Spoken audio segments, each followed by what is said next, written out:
Hey guys, this is Jason Day. This is my barn facility that I use during the summer and the winter time to practice golf, so come on in.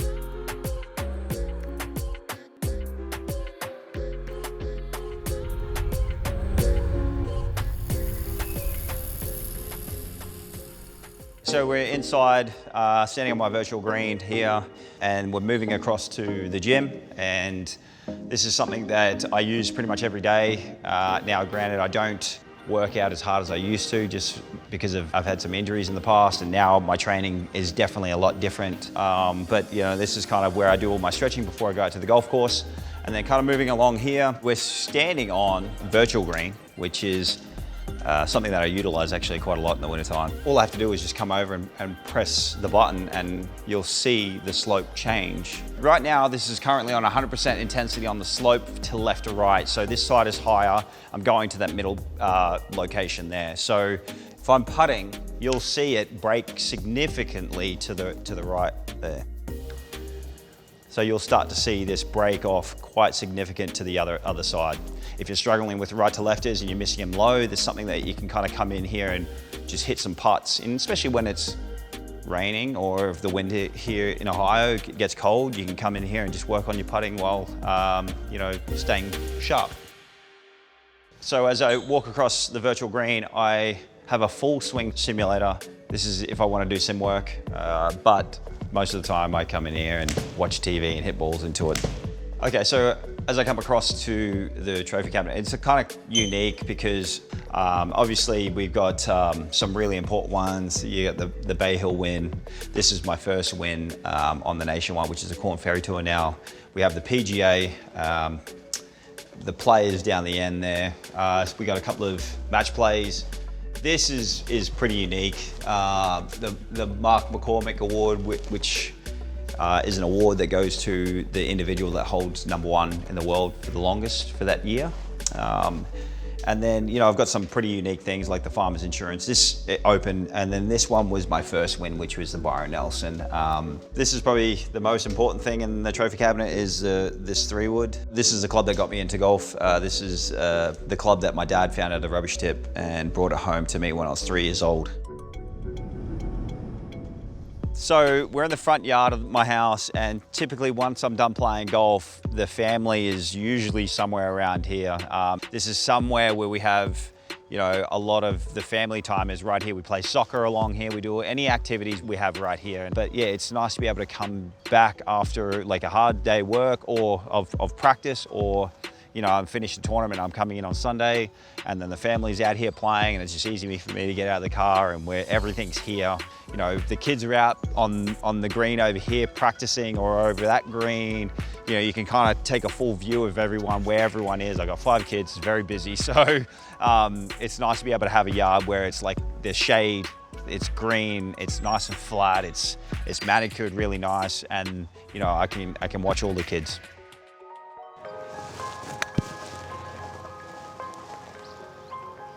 Oh, nearly jammed it. I wanted to have 3 greens. We got 5 bunkers. So we got different types of bunkers to simulate different type of major championships. Typically we got some like US PGA, US Open kind of style bunkers on the right here. We got an Augusta bunker feel right here. And then we have a British Open bunker at the back. I wanted to create different shots, whether I was hitting here down to C green, or hitting down near C green, hitting back up to the A green, or back this way. You can see different types of angles and shots, whatever you want to work on, especially with the different types of hills that you have. One of my favorite tournaments is the Masters, and this is very much an inspiration on those bunkers. What I wanted was different levels of bunkers. So this is obviously very low, and then it raises up into a kind of more of a flatter spot. When I'm down here, I can see these, no problem. When I walk up to here, I can see these. If I want to have the blind shots, then I can go back down into the bottom part of the bunker. You know, from here, this is the most used bunker. I just kind of get in there, and I've got so many pins that I can hit at.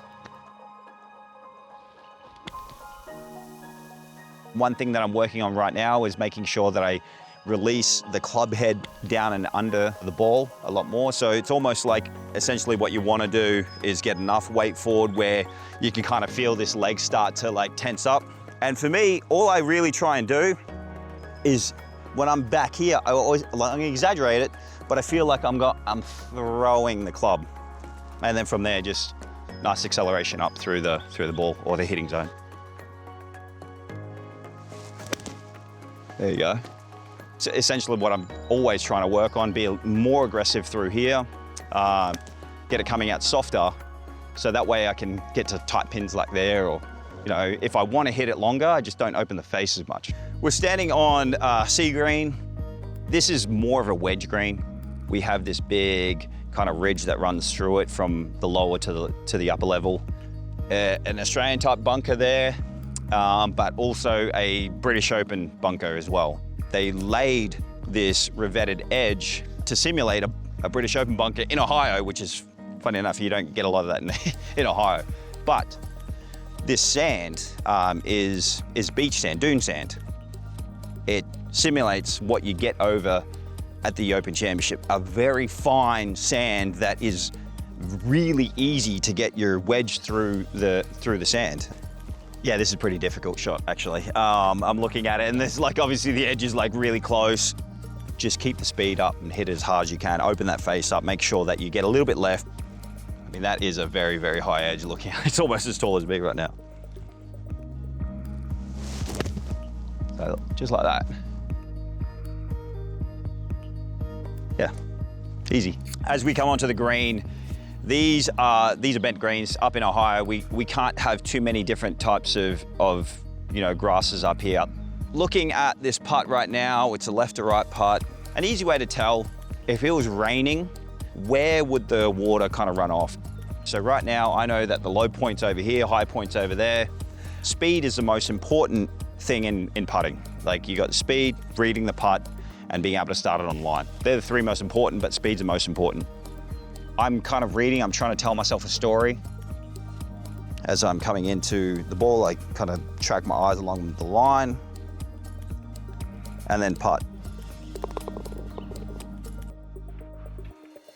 We're down in the lower part, and we didn't really move a lot of dirt because I actually liked how this kind of came down here, and I could see two greens in between. We're obviously on bent grass here in Ohio. There's different ways of playing a flop shot. You got the really high flop shot, super high, lands really, really soft. I feel like that's the most inaccurate for most people. You got the something that's in between, where it's like a hybrid version of that flop shot, where it's a little bit lower, but there's a lot more accuracy. And then you got the kind of flop shot that you can learn for beginners, where it doesn't come out as high, practically have the same chipping motion as your normal chip with the square face, but you just got to open it up. So for me, right now, we're going to play the intermediate. I just feel like you don't really need to have the super high flop shot here today, just because it is a little bit softer conditions right now. Something that's easy, we're just going to 45 it.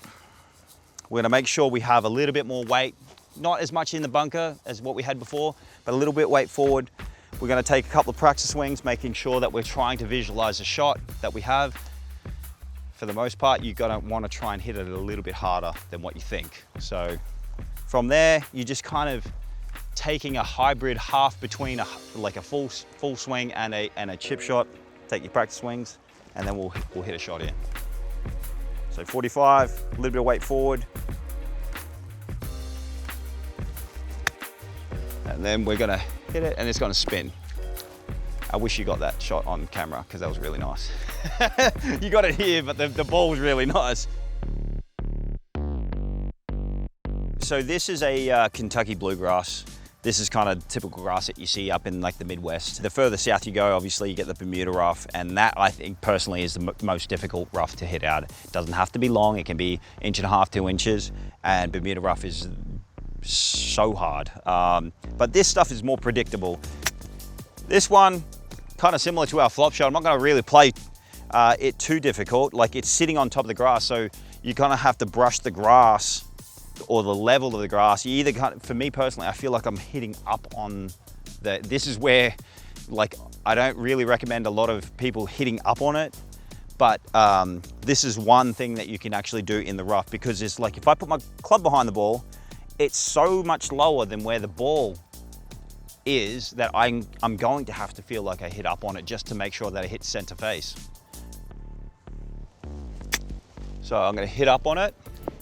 And then in the thicker grass, what you have to do is like, you have to know that once there's a little bit more grass that is behind the ball right here, once you identify that, hey, that's gonna get in between the face, right? The ball and the club face, that's gonna get in between here as I hit. So it's gonna act like a sponge almost, where it's gonna come out soft, really soft. So if I'm playing Bermuda grass, typically I always go, it's a double shot. So when I know that it's gonna be thick and it's gonna come out soft, I look at where I'm trying to land it and add the same amount of distance where I'm trying to land it on top of the shot and try and land it there. So if I'm trying to land it 10 yards, I'll try and land it 20 yards, and typically most of the time it'll come out 10 yards and run. But for this one, I know that there is a little bit of thickness to it. Technique doesn't really change too much because you know it's gonna come out soft and you're just gonna hit it a little bit harder.